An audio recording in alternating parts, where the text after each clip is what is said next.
شمال ایران 1400 سال پیش شهر تمیشه.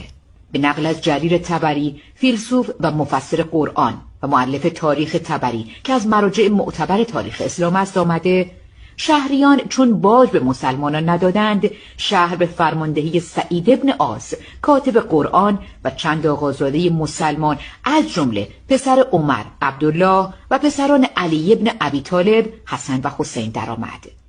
آنان وعده ایرانیان دادند که اگر دروازه ها باز کنند تنی را نکشند و چون باور بر آن وعده رفت دروازه ها بگشودند و از آن روی که در اسلام دروغ جایی ندارد، حسن، حسین، سعید و عبدالله همه ایرانیان تمیشه را کشتند جز تنی تا در گفتارشان دروغی نبوده باشد. کشتاری وحشیانه در تاریخ که در یاد درختان هیرکانی مانده است اما گویی نه در یاد مردمان آن دیار.